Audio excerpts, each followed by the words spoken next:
We have quite a few opening remarks to get through on the rules, so I'm going to start, and hopefully anybody outside will catch up here. I'm Sharon Borine, and I'm the president of the local League of Women Voters for Minnetonka, Eden Prairie, and Hopkins. And I'd like to welcome our candidates, our audience, you all, our viewers, on behalf of the League of Women Voters in Minnetonka, Eden Prairie, Hopkins, and our co-hosts, the Edina, Wayzata-Plymouth League, and the South Lake Tonka League. The League of Women Voters is a 104-year-old organization with a long history of encouragement of nonpartisan civic participation. And we also do things for the local government and also increase understanding of major public policy issues. And we try to influence public policy through education and advocacy. The League does not support or oppose any political party or candidate. The views expressed in this forum are those of the candidates, not those of the League of Women Voters.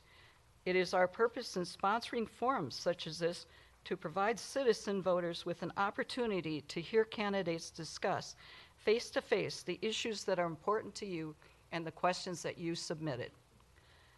This is a nonpartisan forum, so we ask that campaign buttons or campaign t-shirts not be worn, so hide them, or any signs or literature distributed inside this room.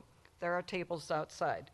And now I'd like to introduce your moderator for this evening's forum, Deb Brinkman of the St. Louis Park League of Women Voters chapter. Thank you, and take it away, Deb. Good evening. Tonight's forum is provided to give you the opportunity to learn about the candidates running for Hennepin County Board District 6, their background, motivations, and goals in relation to the seat that they seek. Candidates will be answering questions submitted in advance or submitted during the forum. To the extent possible, these questions have been reviewed by an impartial committee familiar with the issues. It's our intention in good faith to select questions that represent the interests expressed by the voters, that are focused on the future and not based on hindsight, that are relevant to the office being sought, and are not personal, hostile, or embarrassing or unclear. Questions will be addressed to all candidates and may be consolidated or edited. There's never enough time to cover all the issues in a setting such as this. If your questions were not addressed, please feel free to contact the candidate directly. The rules for this evening forum are as follows. Candidates will be allowed an opening statement with a maximum of 2 minutes. During the question and answer period, answers will be limited to 1 minute, unless otherwise designated by the moderator. Opening statements will be given in alphabetical order, and questions will be answered in a rotating order.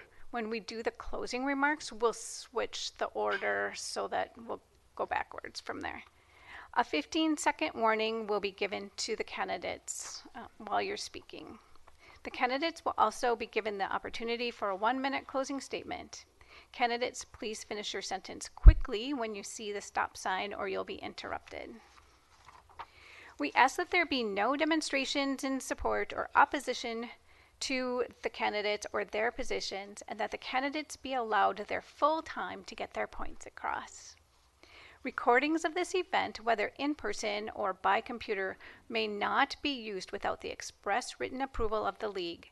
The League will only allow audio-video of this event to be broadcast in its entirety, except by the media reporting on the event. If you have a question, please write it on a 3x5 card available from our volunteers and raise your hand to have it picked up. The candidates running for Hennepin County Board District 6 are Heather Edelson and Marisa Simonetti.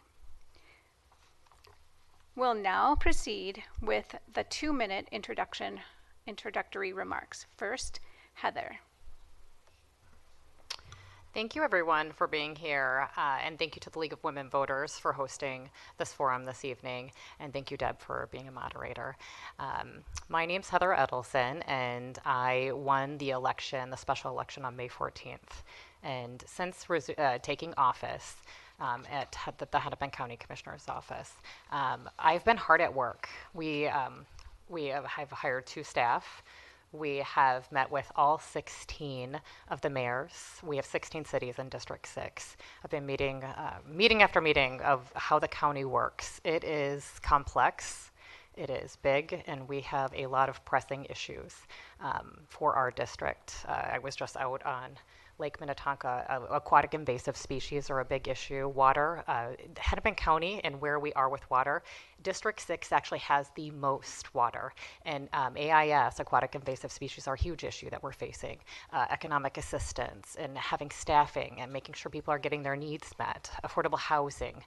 These are all very serious issues, and they require us to show up in a way that takes people's lives seriously. This is not about me.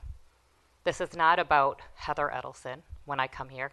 When we run for office and we show up in these jobs, this is about the work that we do for the people. We are here to serve the people, and with me, I just always know that that's what you will get.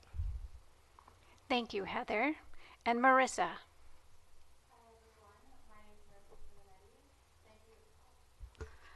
My name is Marisa Simonetti. Thank you to Deb, the League of Women Voters, and to my son Malik, who's 6.5. He's here to support tonight, and each of you who showed up to support, engage, and grow. I've been a part of our community since 2013. I'm a controversial businesswoman. I ran in the special election and only lost the only 2 on the ballot by 1,000 votes for my very first election ever. So this is a time where we're seeing a lot of change in the community. I've been participating in events with the Minnesota Research Justice Center to bring restorative justice to the community. And last night I made calls with the community organization Tone Up, whose goal is to empower justice-impacted individuals to get out and exercise their right to vote. Our county has problems with high property taxes, concerns about the future of our economy, and increasing crime. Today, what I look forward to doing is talking about and exploring our vision for a better future. A few things I'll touch on is how the community can respond appropriately to crime to bring more restorative justice, a practical plan to reduce property taxes, and wherever else the questions submitted decide the conversation may lead. It feels like all of us can agree that Hennepin County needs some major changes. Many of us have a variety of perspectives on how we're going to accomplish that. Today is our opportunity to explore and create our story of resilience and renewal here in Hennepin County. I'm thankful for the opportunity to be here with you today and look forward to where our conversation will take us. Thank you, Marisa. We'll start with our questions. Again, these are 1-minute responses. Marisa, we'll start with you for the first question. And it is a general one on the role of being a commissioner. The question is, what do you feel is the #1 issue that the commission faces, and what would you do to resolve it? The commissioner's job is primarily an administrative job and role, and they play a huge role in deciding what each of our property taxes are going to be. In 2023 to 2024, they raised them 6.5%. Minneapolis just passed for their 2025 plan. They're increasing their property taxes another 8.1%. So one important role that the county commissioner has when they generate revenue to pay for valuable services that the community uses is to do so in a responsible and wise way that doesn't make home ownership difficult for people who may have fixed incomes or families who are just starting out. And the other role that county commissioner is a huge part of is the justice system, because they fund county corrections, the sheriff's department, and so they get to work intimately with the community to help reintegrate people and make them valuable parts of society. Thank you, Marisa. And Heather. Thank you. So this is where being a former lawmaker, I was in the House of Representatives for 6 years, and coming to the county, you have to reject the question, and I apologize.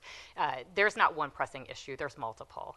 There's multiple big issues that our county is facing. And I would actually say one of the number one issues that we're facing is making sure that we have enough staff to run the strong county services that we have. We have a really great infrastructure, but one of the issues that we have is making sure that we have enough staff and we'll be able to retain the staff and pay the staff appropriately. We have negotiations going on right now, and that is obviously a really challenging time. Probation, we have county attorneys and the sheriff's department. Sheriffs are working double shifts at times. They are working to staff some of the understaffed police departments in district, not only across Hennepin County, but not necessarily in District 6. Golden Valley was short several officers. Minneapolis was. So when we think about one issue, it's not one, it's multiple. Thank you, Heather. Our next question, Heather, we will start with you. What skills do you bring to the county commissioner job and the duties?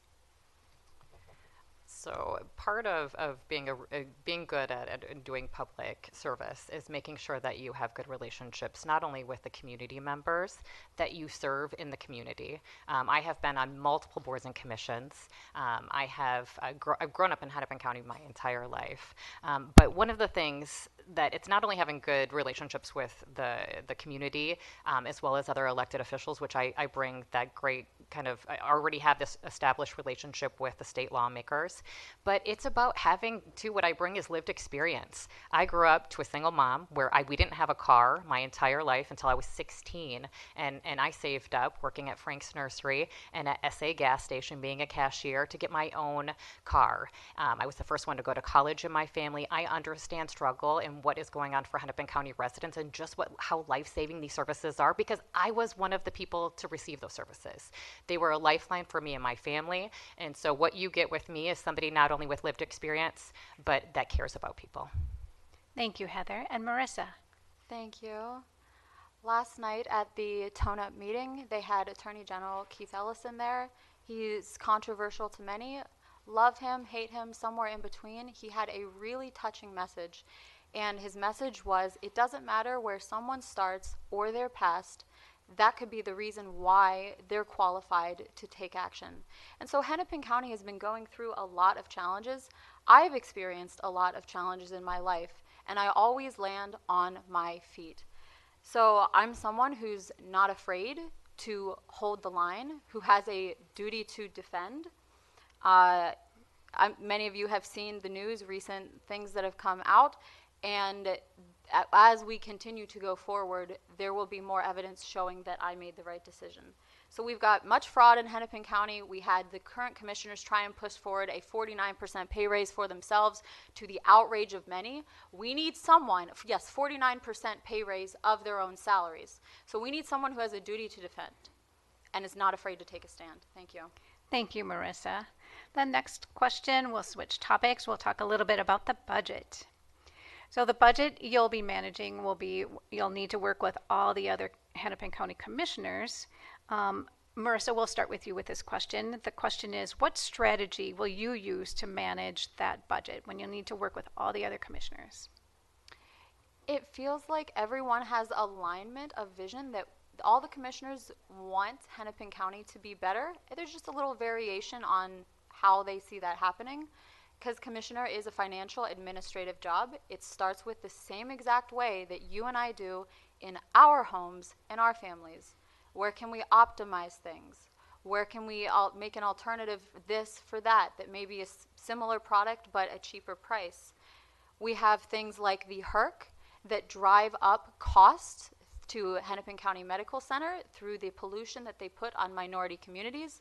And as a business venture in and of itself, it's losing money. It's not a good project. So there are alternatives for things like that on the table. And there's just ways to be wise and responsible and good stewards that we can do going forward. So thank you. Thank you, Marisa. And Heather? Thank you. I'm really curious what you mean by duty to defend. I won't lie. I really would love to know.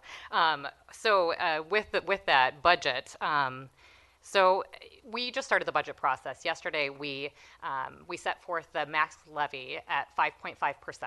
So that's as high as we will go. Counties across the state are looking honestly at higher amounts.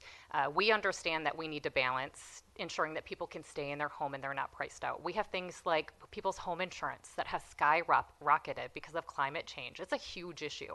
So when we're looking at budget, what I'm looking at is making sure we're getting investments, because I represent District 6. I'm going to make sure that we get investments in District 6, but also making sure that we're being practical how we approach things like the blue line, and making sure that we've learned from things from the Southwest green line. So making sure that we're investing in transportation and housing. We know people need housing. So how are we doing it, and how are we being smart when we're making these investments, I think is a really critical part of looking at a budget. Thank you. Our next question will be on basic communication. Heather, we'll start with you. Explain how you will keep your constituency informed and address voters' concerns. Thank you. So what we have been doing since I've been in office for a little over 3 months now, we've been sending an email twice a month just to update you on what's happening with Hennepin County and with my office, what I'm doing. I've been also posting on social media. We take calls, multiple calls a week in our office or every day. And so we're trying to communicate as much as we possibly can. I have a lot of experience with that from being in the House of Representatives, trying to figure out the best ways but honestly, I will say there's barriers because most people don't know what a county commissioner does. It's actually not only a financial job, it's actually a complicated job. And there are multiple factors to it. So we're working on it. It's a work in progress. If you have ideas of ways that I could be doing it better, or ways that I could do more outreach, please let us know, because none of us are going to always do it perfect, and so I always think that there's opportunities to grow, and you have a commitment that I'll be doing that. But we do have a community coffee coming up in the next few weeks, so let me know if you'd like to attend. Thank you, Heather. And Marisa. So how do you get the community involved in knowing in what you're doing? You attend community events that are impacted by the job that you are a part of. If elected, I'll continue to do exactly what I'm doing, going to events like Tone Up, being part of the Minnesota Justice Research Center, meeting with people, voters, people who live in the community who are impacted by the decisions that we would be making. I think that's one of the most important things, is getting down with people, not just talking with the higher ups and the people who can endorse you, but talking with everyday people, hearing what their lived experience is, what their life is, taking their perspective. So there's a lot of different approaches. One thing is that's really important in getting with the community is transparency. These board meetings have been 16 minutes long. They've been holding. They've been pushing through these things. For example, the 49% pay raise outrage, and there's a lot. Thank you. Thank you, Marisa. Our next question will be on resources, identifying resources. Marisa, we'll start with you. When deciding on a controversial issue, whom do you go to for advice, and what resources do you use? So personally and professionally, when I am dealing with a challenging issue, I have a very tight circle of people who I trust.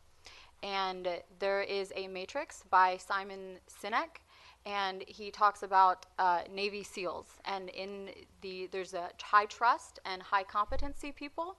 There's people who are low trust and low competency, and then there's each of these two boxes too. And he will pick the person who is lower in competency but higher in trust over the low trust, highest performer every single day. And so I pick people in my life and keep people in my life who are high trust, high competency, and anybody else, they kind of keep it moving. So when making difficult decisions, I have people who I consult, and you also hear from the community as well, and community leaders on how these decisions would impact them. Thank you, Marisa. And Heather. Thank you. So actually, a really good example of a controversial issue that I've had to encounter while being on the board so far was the pay increase. And I voted no, and I spoke in opposition to it. And how I really dealt with that was looking at the economics of what would that do to our budget. I looked at what other commissioners are paid across the state of Minnesota. I looked at how large our county was. I looked at the staffing pay for the county. So there's many things that you're going to look at on my own. I'm going to do that. But I will also go and I'll talk to the community. I spoke with several mayors and I talked to them about how they addressed pay increases. I talked to some of my colleagues that are also county commissioners. But ultimately, it was something right away on a controversial issue. I'm pretty balanced, pretty moderate. While I'm a Democrat, I've always been a moderate at the Capitol. And so my intention is to be a moderate on the county board. Thank you, Heather. Now we'll switch topics. We'll talk a little bit about the youth. And Heather, we'll start with you. How would you work with local school districts to ensure our youth are successful? That's a great question. At the Capitol, I worked a lot with youth. Youth mental health is actually an area. I'm a clinical social worker is my background. There's a lot of work that we can do to be preventative. We look at the student survey that is done every year with the school districts in public schools. And the students themselves will identify things that they're struggling with. One thing we all know, if I asked you one thing, if you know about youth right now, what are we struggling with? It's with youth in their phones, right? And then the mental health implications because of the phones. So much of our life is tied up. It's like another limb. What I would say is I've already been in contact actually with Jen Westmoreland, who ran for the seat as well. And she and I are working together on a project to really make sure that we're getting mental health resources in our schools. Stacy Stanley, who's the superintendent of Edina Public Schools, and I are in communication about some projects that we as a county can do to help make sure that we're helping our students. Because the county plays a role in this. We play a role in prevention, and I'm really excited about the collaboration we can have here. Thank you, Heather. And Marisa? Yeah, so I think one thing that really matters to me and is important as a mother are children, families, safe and secure homes. One way we start by creating safe and secure homes is making them affordable. People deserve to have a safe and secure place to live. So not overtaxing people who own homes, who may be on fixed incomes, or who are looking to purchase their very first home for the first time, and the monthly payment is too large. I just finished my degree from the University of Minnesota. I have a Bachelor's of Arts in Psychology, and I focused on a lot on trauma researching and understanding how mental health for children plays a foundation. Having a safe and secure home, a safe, secure attachment figure who they can go to when there's something going wrong. And if you have that person, you can figure most things out, right? People are pretty resourceful. So, thank you. Thank you, Marisa. We've got one more question on youth. Marisa, we'll start with you. What policies would you advocate for to address juvenile crime on the light rail stations? Oh, light rail trains, excuse me. Do you want me to read that again? Yeah, I'm taking a moment to think because the light rail is a pretty complex issue. The first question I would ask myself is why are these youth choosing to spend their time there? What need is it meeting for them? And it sounds like and so I'd want to do a little more research on that, but my first guess would be they're looking for a sense of friendship, safety, belonging with their peers. And it just happens to be the place where, one, drugs are sold, and two, they may find themselves getting into trouble.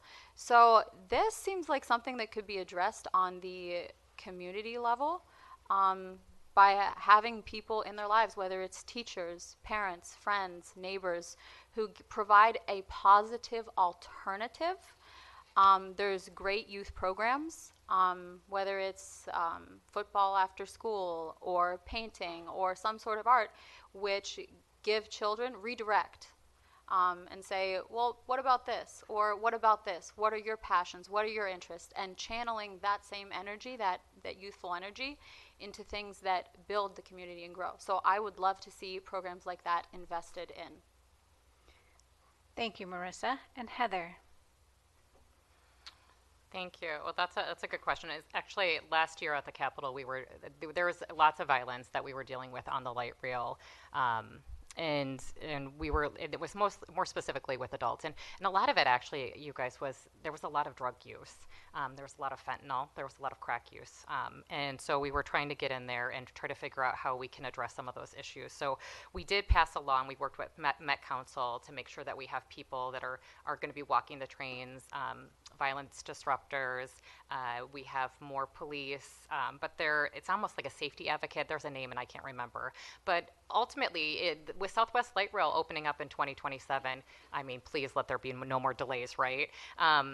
It's something that we're going to have to think about. And so I think working with the schools, working with law enforcement, working to early engage with people, youth, I really do believe in prevention. And there's a lot, I think we need to invest in prevention and diversion. It's one of the best systems so we don't have to be so heavy where we're ruining a kid's life. But I think there's a lot of work we can do. And we already have light rail now that we can work with. So. Thank you, Heather. All right, the next question. Marisa or Heather, we'll start with you. More on general public safety. What improvements do you want to implement in the area of law enforcement and correctional services? And what is your role in implementing any changes? So I would say retention, recruitment are two big areas that we need. There's more women going into law enforcement, which is actually a really cool thing. So when you look at the numbers of who's graduating, it's a lot of women. Women are going into schools, but it's actually not enough. So while we can change how we maybe practice, we have a lot of, actually all throughout District 6, one thing that's really neat is that we have embedded social workers in all of our police departments, and they're really successful. All of the police chiefs, I've talked to all of them, are really excited. Adding more embedded social workers is a good thing. But I think retention, recruitment are probably the biggest issues we face. And so, and this really honestly ties to again, county, it's not about local, it's not about state only. You have to know about all of these things in order to be successful. We need to make sure that we're dealing with the idea that we have an immigration problem that's not working for us. People are not we're not able to have people immigrate to this country to fill jobs that we need, and we really need to have a hard conversation with that. And the county is actually able to do that, and I'd like to see us really push on that next set, when the legislature starts again. Thank you, Heather. And Marisa? Yes. Yeah. What improvements do you want to implement in the area of law enforcement and correctional services, and what is your role in implementing any changes? So county commissioner plays a huge role in funding a lot of these projects. They've identified two things that directly contribute to recidivism, people reoffending, and those two things are homelessness and unemployment. So Hennepin County currently has programs that work to address those three things. One thing that, along with the light rail and some of these drug issues, they have programs that are understaffed that do chemical dependency treatment, because addiction, research has shown, is a health problem, and when it's addressed on that level, you really get to the root cause and help people, empower people to move forward in their lives. One program that I think also is awesome is MRRA, the Minnesota Rehabilitation and Reinvestment Act. From what I've seen, they teach people trades and jobs in exchange for shorter sentences, so people can come out and have a job, have employment. And on the diversion side, we've got Canopy Roots, which diverts 911 calls that are mental health related. Thank you. Thank you, Marisa. Our next topic will be on the HERC. Marisa, we'll start with you. How would you handle Hennepin County Waste Disposal if the Energy Recovery Center garbage incinerator is taken out of service? So I ran in the special election a couple months ago, and this is one question that's been on the table for quite some time, and I'm sitting here wondering why it still needs to be addressed. It's polluting minority communities. Everybody knows this. It's a social justice, so it's hurting people. It's driving up social costs, financial costs, yet nobody's done anything about it. There's viable products, alternatives that are tested, actually concept tested in other areas. The Zero Burn Coalition has been trying to work with Hennepin County to bring in some sort of change that's better financially, that's better socially. and they've encountered a lot of resistance. So my question is, I wasn't elected, but why, if it's such a big deal, and everybody who was on this six of us, everybody was like, yeah, we gotta solve this issue. It's a big problem. It's polluting minority communities, and here we are 6 months later, and nothing has been done about it. So one thing my grandpa always taught me: always believe what people do, their actions, not what they say. Thank you. Thank you, Marisa. And Heather. Well, so there was a vote with Hennepin County to close, before I got onto the board, to close the HERC between 2028 and 2040. Over 1,000 pounds of trash every day are burned there, and 75% of that trash is coming from Minneapolis. Only 25% is coming from the suburbs. Where do we put it all is the discussion. It's not just something that you change overnight. So unless people want, I don't know, maybe to trash to be in their backyard, or we're not going to know. We have 35 landfills in the state of Minnesota, 35. Do you know how many of them are in Hennepin County? Not many, I think one. So the reality is, it is very, very complicated. Public policy, when we want to make massive change, it takes collaboration, it takes efforts. At the state level, we just passed the Extended Producer Responsibility Bill, which doesn't even take place for 2 more years. But that's saying when you produce, and a business produces in the state of Minnesota, and you sell products, that we have to be able to recycle it. So I've been having multiple discussions with the Zero Burn Coalition. Actually, even tomorrow I have one. But it is not something you change overnight. We need thoughtful leaders that are going to understand that there's implications for just turning off the switch. Thank you. Our next question, Heather, we'll start with you, will be on healthcare. Heather, what is your take on the challenges facing Hennepin Health and your thoughts on strategies to address these issues? Well, that was a big issue. Hennepin Healthcare is our county hospital. It's a level 1 trauma center, and it's a state treasure, quite frankly. There are multiple things that have happened over the last 6 months. There was some transparency where health insurance changed on the board, and that came up on the special election. Health insurance changed, employees were not engaged, and they kind of found out abruptly. And so a lot of trust was eroded during that time. There was calls to dissolve the board. And so right now, I just proposed yesterday a BAR, which is a board action resolution, that says we will, if there ever was to be a call to dissolve the county board, that there would be a process. We cannot just close, we cannot just absorb and have the hospital have instability and have it go back to the county without any warning. There's legal implications. So there's a lot of trust that needs to be rebuilt. It's something actually I've been working a lot on. I think it's really complicated, but we need to have more transparency. We need to build trust, and it is something that you have my commitment that I care about. Thank you, Heather. And Marisa. Would you repeat the question? Absolutely. What is your take on the challenges facing Hennepin Health and your thoughts on strategies to address these issues? It feels everywhere, in every single person of the community that I've talked to, the number one concern for this election season is financial. And that's not just in the community, it's also in some of these businesses. There have been funding concerns in invaluable services that people need. So one thing that's incredibly important and we need to correctly allocate funds for is some of this chemical dependency treatment, so that people, they're not bad people, right? They've made maybe some decisions, but everybody has the opportunity for redemption. And so investing in programs like this within our healthcare system, making sure that people who have chemical dependency issues are treated with healthcare so that they can begin clearing their minds and their mental health, so they can reintegrate and be welcomed back into the community and become valuable members of society, because they have the potential to do that with just a little help. And Hennepin can do that with their healthcare. Thank you, Marisa. We have one more question on healthcare. Marisa, we'll start with you.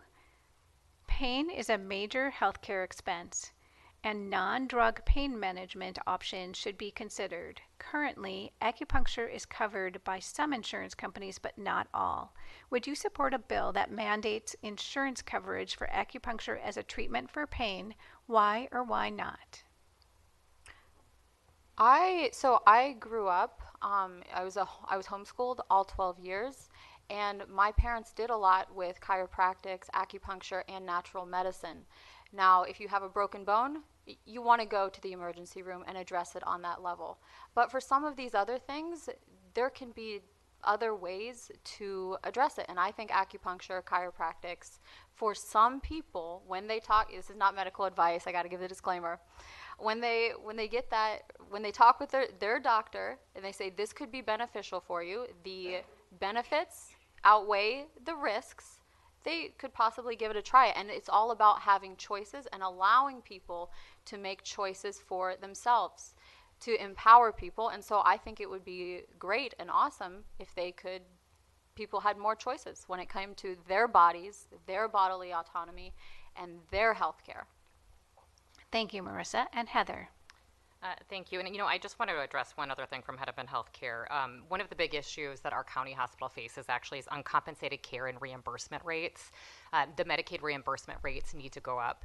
Uncompensated care is growing, and this is actually a national issue. So this is, again, something that we're going to be working with the federal government on. In terms of pain, in the state of Minnesota, actually, we did pass a law already about requiring acupuncture be covered. But there's some parts that we cannot actually mandate. So commercial insurance, for instance, that's more of a federal issue. So there's so many things that we can do, and as a county, we wouldn't really be able to mandate that. We could probably put it in our plan that we would be able to cover it for our county employees. There's ways to do that, but I know that I am all for acupuncture. I think it's great, and I was also the chair of the Medical Cannabis Task Force looking at alternative ways to deal with pain through cannabis. Thank you, Heather. All right, our next question will be on development.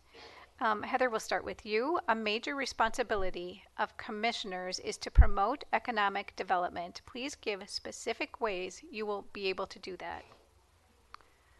So that, it's going to be a big issue, actually. I had a meeting today about the Blue Line. And so looking at economic development around the Blue Line and also the Southwest Line, the Green Line, is something that we care about. I mean, small businesses absolutely are important. And I've always been a supporter in terms of trying to make sure that, for instance, when we had the pandemic and I was in the House of Representatives, trying to open businesses was one of my top priorities because we needed to open them safely in order for people to have jobs to go back to. So trying to find balance with business and commerce is really important. But I would also say the county's in the business of the people, and the business of the people is making sure that we have housing, we have healthcare, we have human services that are working for folks. So that is really the job that I see the county really caring about. Thank you, Heather. And Marissa. One key way that we can promote economic development within the community is not placing burdensome property taxes on people. I don't know if you guys checked your bill, but I notice when mine goes up. The county commissioner, because they set property taxes, they also work with the district attorney's office to approve or deny property tax petitions. They don't approve it, they have assessors who approve or deny, but because they work with the district attorney, they play a role. And most people may not realize how simple it is to actually file a property tax petition. You Google property tax petition Hennepin County, up pops a website. You fill out the form, you email it in. One of the current challenges is it can take up to a year to have your petition heard, and that's a long amount of time. That's 2 payments. So if elected, I would promote economic development, safe, secure, stable homes, rewarding people for purchasing homes, investing in the community by approving property tax petitions and not driving up property taxes again. Instead, being efficient and resourceful with the current resources and addressing fraud. Thank you, Marissa. Marissa, we'll start with you with this next question. One more question on development. The question is, what changes would you like to see in the areas of building codes and zoning that you have control over? Please give an example. This building codes and zoning, I personally don't have any experience with building codes and zoning. What I do know, though, from people who do have experience with it, is that it can often be a slow and frustrating process. And in terms of economic development, let's say someone purchases a house. They own that house. They need to get a project done in a timely amount of time for a financial reason. Maybe they need to sell their house. They have a pressing reason why they need to sell and they need to get a project done. And if there is a very long waiting time and codes and violations and all these things take such a long time to get it through, it can negatively impact their financial future. So with everything, streamlining systems so that people are served more quickly and efficiently, because that's the number one complaint that I hear. These things move too slowly and they cause financial hardships and implications. Thank you, Marissa. And Heather. Well, thank you. So when we look at zoning and codes, that's really going to be the city. It's a municipal issue. But what I would say, there are things, I had a meeting with the Watershed District, and Watershed, so Minnehaha Creek, that has most of District 6, like Lake Minnetonka's and the Minnehaha Watershed District. And they're collaborating with district cities on projects to make sure that we have the runoff is not polluting our waters, which I think is a really important thing that I would like to see us do more of. Protecting our water, it's actually one of Minnesota's most precious resources. And so having things like in Edina, actually they helped with Arden Park, and you should have seen the controversy around this, but everybody loves Arden Park now, right? And we also have protected and filtered a great deal of water. But the other thing I would say is, this is not necessarily, it's a zoning issue, but MnDOT actually speed limits on county roads, we actually do not control those, which I've learned, and it infuriates me. So I would actually change that rule, and I actually want to look at that this year, because so in Orono, for instance, on County Road 6, there's some traffic, or there's construction happening right now, and we're having some safety issues, and I can't change the speed limit, even though it's a county road, and trust me, I want to. Thank you, Heather. All right, we'll switch topics now. We'll talk about labor. Heather, we'll start with you. Hennepin County has almost 10,000 employees and 16 bargaining units in our unions. How do you propose to work with them during this contract negotiation session? So right now, thank you, that's a great question. And we have one of our labor leaders here, so I can guess where that came from. So we have, like I said earlier, our 10,000 employees are what makes the county able to do the important work they do. And so I know that there are a lot of complicated issues around labor negotiations right now. I think some things are happening. I was just informed of a few things that are not going so well. Know that what I think District 6 cares about is public safety.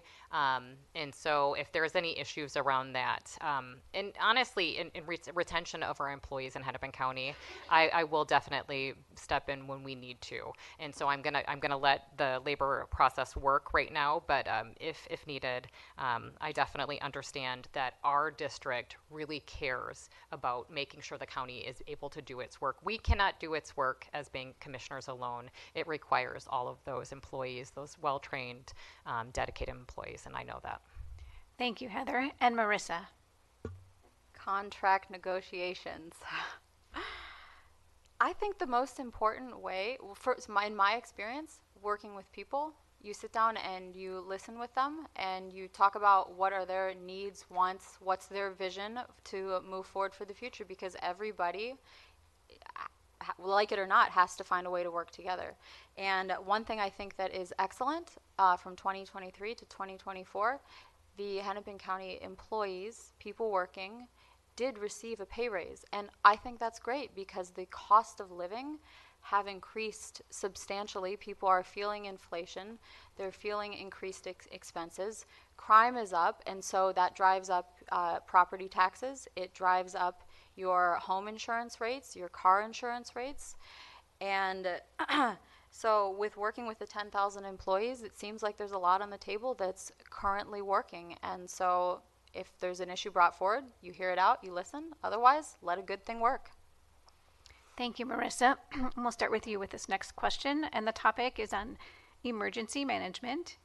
What improvements do you want to see in the area of emergency management?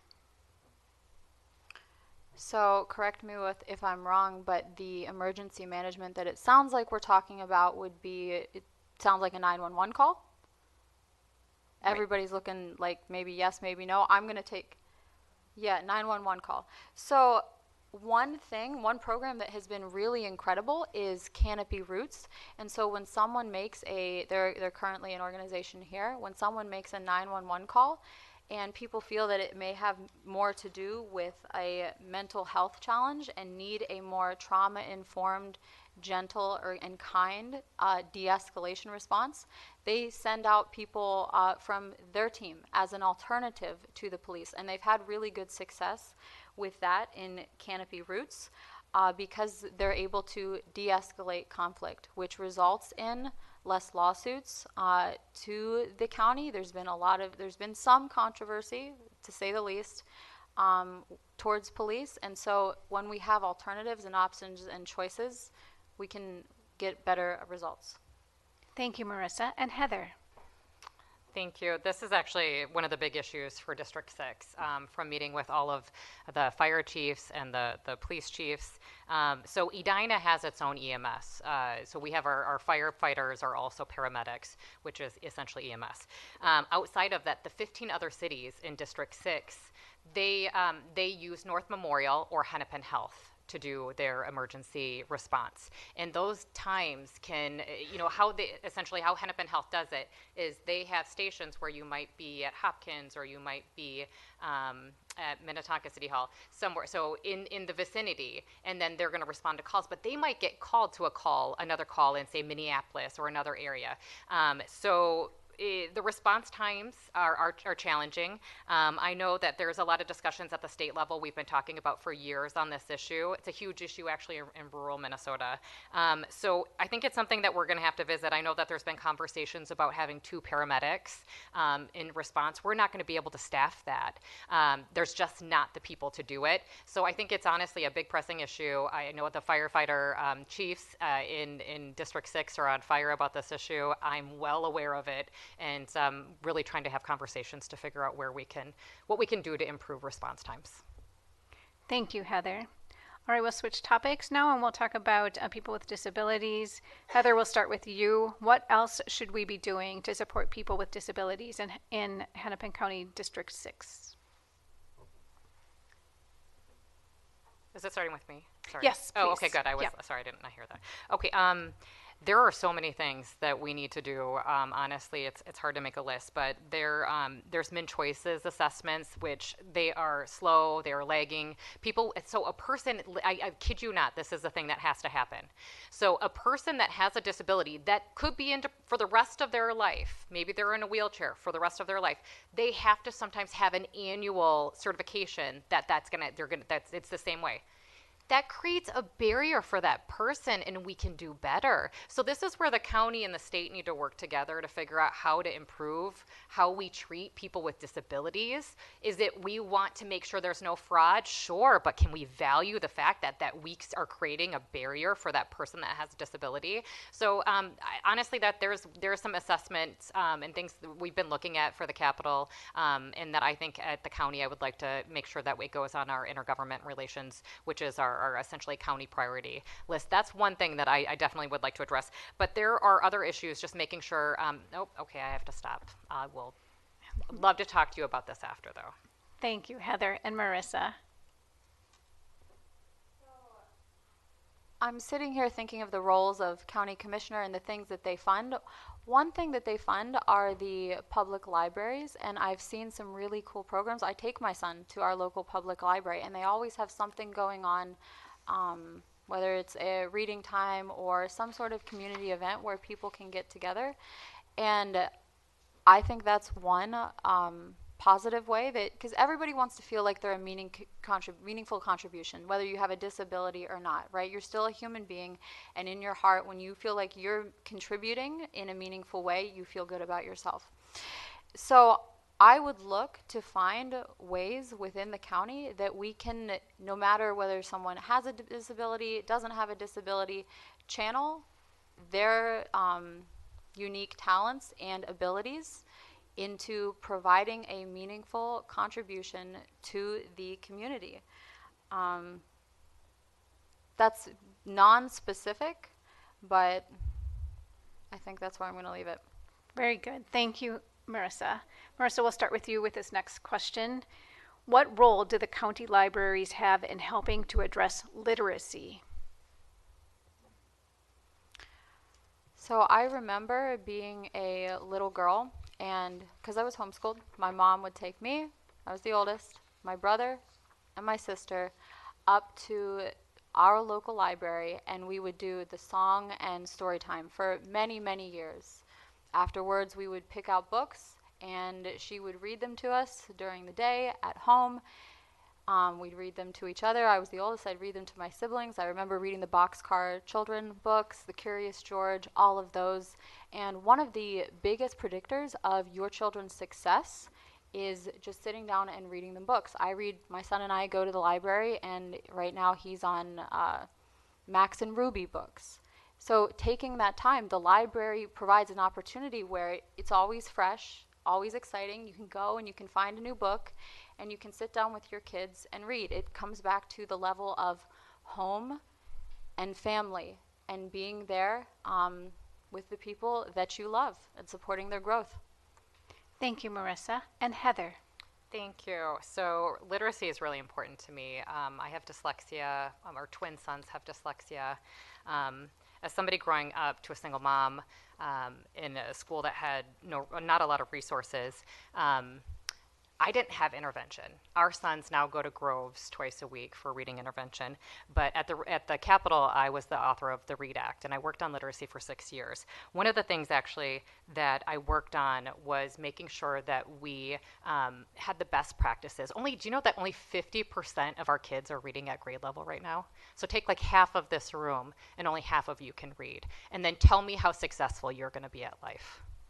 So right now we have 6 pilots going on in 6 different libraries, having reading tutors, work with students. So it's not income based, it's making sure that all kids have access to good literacy intervention, because those are our values in Hennepin County, right? But we need to have more than that. So one of the things with the READ Act that I did last year is I made reading partners who actually they get all the volunteers, which by the way are community volunteers, and you can go through the training after you do a criminal background check. But they need more volunteers, and so we need more people to help our kids learn how to read. So as you're thinking about what you can do to help your community, that's a really good way to do it. Thank you, Heather. All right, we'll switch topics now to affordable housing. Heather, we'll start with you. How would you address the need for more affordable housing? Well, the county has actually some great action that it's doing to address affordable housing. And affordable housing has a lot of red tape, right? You're working with a lot of different districts, a lot of different cities. And so trying to figure out where the properties can go, the funding mechanisms, the developers that can develop them. So a county really does play an integral part of trying to get good properties built. There's one actually, I was talking to the Watershed District about this. One's opening tomorrow, I believe, in Hopkins, but we have another one that is being held up because of a developer is having a hard time getting the capital in order to build. And so these are real challenges that if this continues to happen, we have to look at that. But know that I'm committed to that. I will say one of the things that I really want to focus on is the fact that climate change is really impacting how we insure all of our homes. And so really, whether or not you might be living in an affordable housing unit, your property actually might become, in essence, unaffordable for you. So this is something where next session, I really want to see us look at a state home insurance plan like other states have done that are impacted by climate change. And actually, Minnesota is a state that is really impacted by climate change, though you wouldn't necessarily think it. Thank you, Heather. And Marisa. So traditionally, when we think of affordable housing, there's possibly one mental image that comes to mind. And I'm curious to look at it from a little bit of a different lens. Those of us who live in a home are currently able to afford our houses.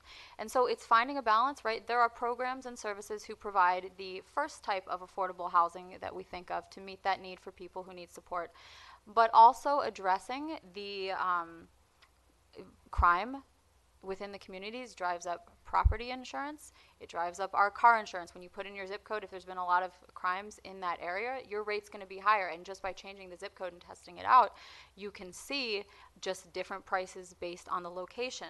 So one, addressing some of these crime issues.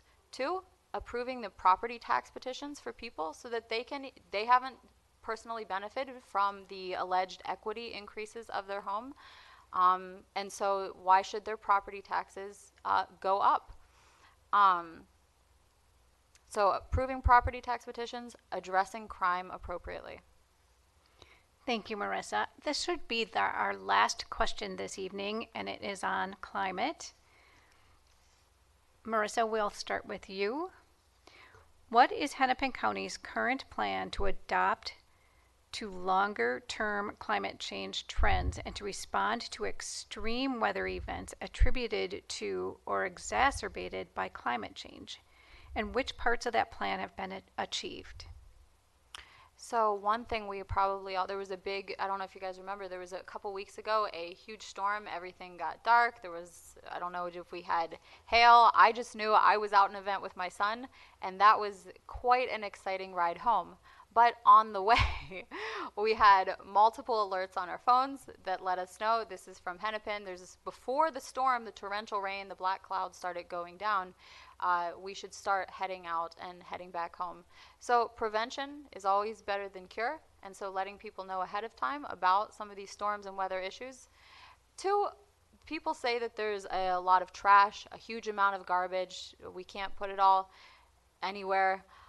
I think there are innovative people out there that to respond to appropriately address the issue of lots of garbage, lots of packaging. There's tried and true ways that wouldn't be rushing in. There's implemented models that have already been done, already been created elsewhere, that if you have something that's working, you just model off of it. Thank you, Marisa. And Heather. Thank you. So our last question of the night is actually, this is a good one. It's an important one for our communities, and our kids know this more than ever, right? Kids mostly are talking about climate change because they can feel it real time. I would say the climate action plan is quite extensive, but some of what things that I really care about that actually are in that climate action plan are making sure that we are doing weatherization, that we are housing people, that we are making sure that we are moving towards green energy and clean transportation. Hennepin County is densely populated. It's 1.3 million people. And we have a responsibility to each other to take care of one another. And so making sure that we have climate resilient housing, making sure we have food for our residents, making sure there's weatherization, that there's access to services. All of these things, we have a ring at Hennepin County. It's all the things that we care about. It's like the Venn diagram, and I think it's honestly the Venn diagram of a lot of our how we believe and how we care for each other. And so I think there's a lot of ways that we can invest in climate change, and I'm really excited for the future. Thank you, Heather. Now we will proceed with our closing remarks, and Marisa will begin with you. Again, this is a 1-minute closing remark. At the meeting last night, Keith Edelson said something that really stuck with me. He said, cynics will never change the world.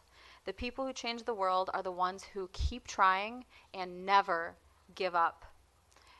Many of you know the Man in the Arena speech from Teddy Roosevelt. He said, there's no effort without error and shortcoming.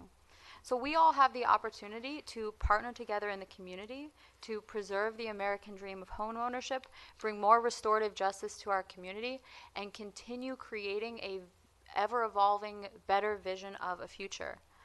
This November 5th election is about the vision that we all will create together.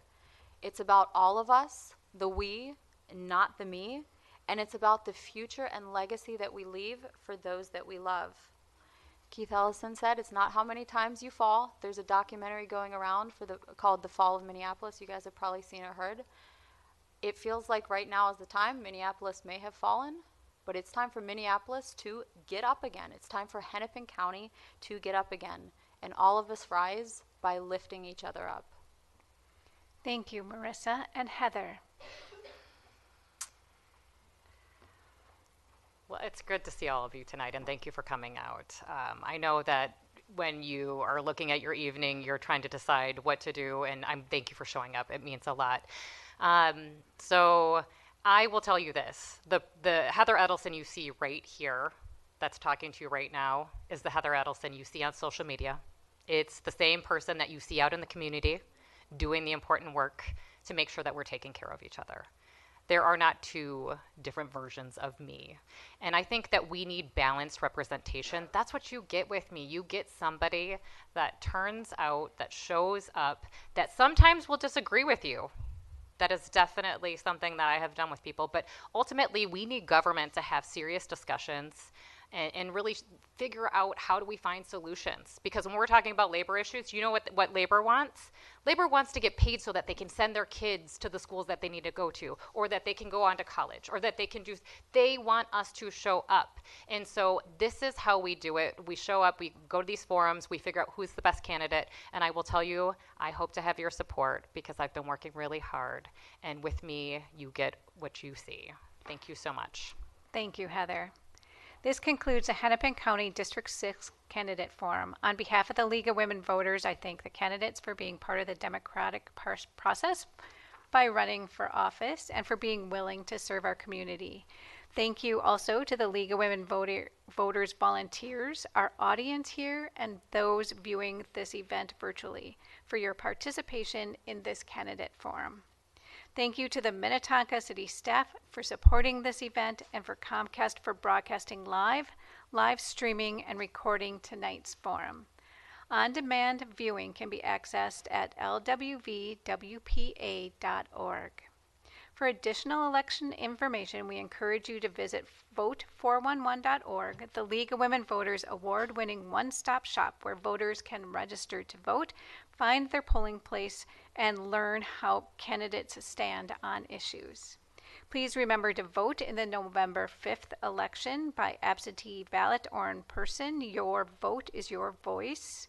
And early voting begins September 20th. The League of Women Voters welcomes new members, both men and women, again at lwvwpa.org.